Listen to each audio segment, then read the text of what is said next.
Welcome to Open for Business, the Gallatin Valley's only local business and consumer talk show featuring Tom Egelhoff, the Man Entrepreneur magazine radio called the leading authority in the United States for doing business in small town. Here he is, speaker, author, small business consultant, and Mrs. Egelhoff's favorite son, Tom Egelhoff. All right, welcome everyone. Open for Business. We air every Saturday live from 11 a.m. to 2 p.m. Mountain Time on AM 1450 KMMS in Bozeman, 1340 KPRK in Livingston, Montana. If you'd like to be a part of the big broadcast, go to kmmsam.com and click Listen Live. The call-in number during the show, 406-522-TALK, 406-522-8255. I'm here, you're here.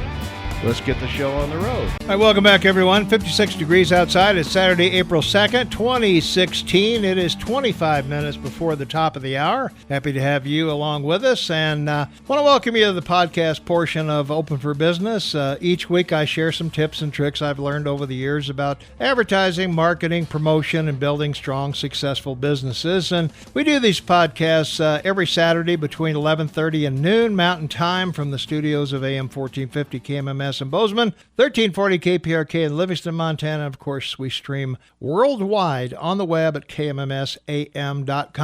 If you missed any of my previous podcasts, you'll find them all on my YouTube channel or my website at smalltownmarketing.com. That's smalltownmarketing.com. Go about halfway down the homepage on the left side, and you'll find a link to the podcast page so you can catch up on any of my podcasts that you might have missed. Today's topic, we're going to talk about understanding why customers buy. Understanding why customers buy. Several years ago, the Frito-Lay company released some research finding that revealed some surprising facts. Customers could detect differences in potato chip thickness of 0.08 of an inch. 0.08 of an inch. So why is that important? Well, it was important because their customers rejected the chips if they weren't the proper thickness. They also know that customers prefer a chip that breaks under approximately 4 pounds of pressure per square inch. So let's talk a little bit about the psychology of the buyer. What makes people think the way they do? Psychologist Abraham Maslow, in his book Motivation and Personality, said, and we quote, the human being is a wanting animal and rarely reaches a state of complete satisfaction except for a short time. As one desire is satisfied, another pops up to take its place. When that is satisfied, still another comes into the foreground, and so on. It's a characteristic of human beings throughout their whole lives that they are practically always desiring something, end quote.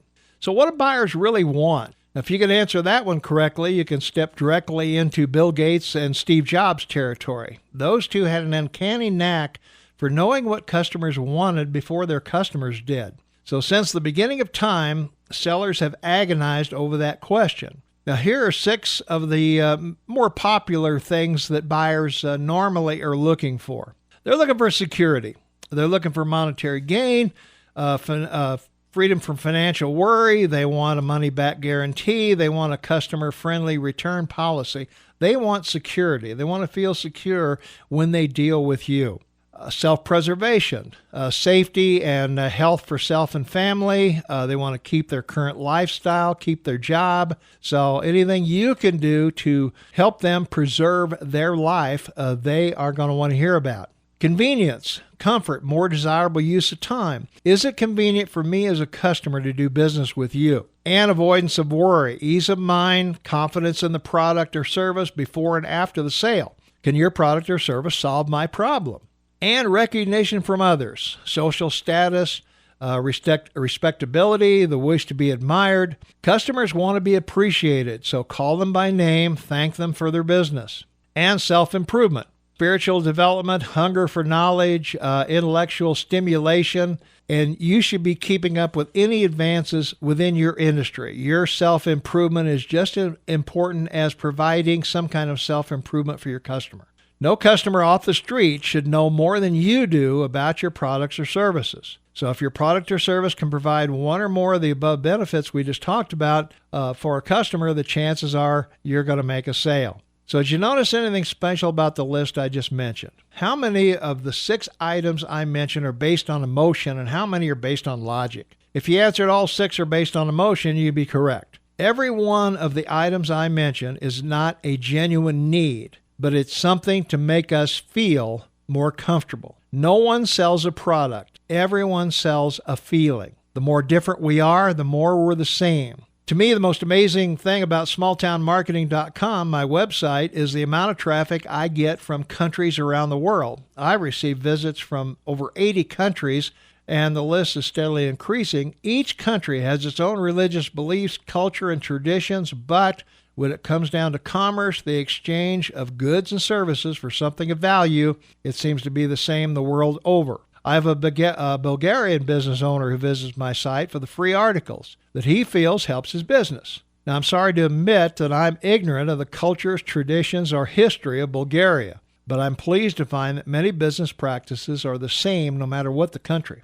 This means that increased commerce between countries could make wars unprofitable. Many people would not want to shoot if there were potential customers in the other army. Let's talk about the customer's self-image, because this is important too. The window to the wallet. This is how we get to the customer's dollar in their pocket. So understand that we each have three self-images. We have the real us. This is how we present ourselves to us. No one sees this image. This is when we look in the bathroom mirror and we say, oh, or in my case, Dad, how we could be better is the second self-image. How we could be better.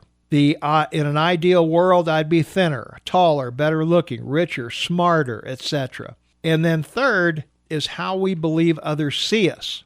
Now, a more correct way to think about that might be it's only a matter of time before they find out I'm not qualified for my job. Does it seem possible that our self-image might affect our buying decisions? You bet it does. Think about it. A large part of the world's economy is based on image. Clothing, cosmetics, health, fitness, just to name a few. Large majority of families in the United States work more than one job. Both husband and wife work. Not because they have to, but because they don't want to give up 2 cars or vacations or nice clothes and all the trappings of the American dream.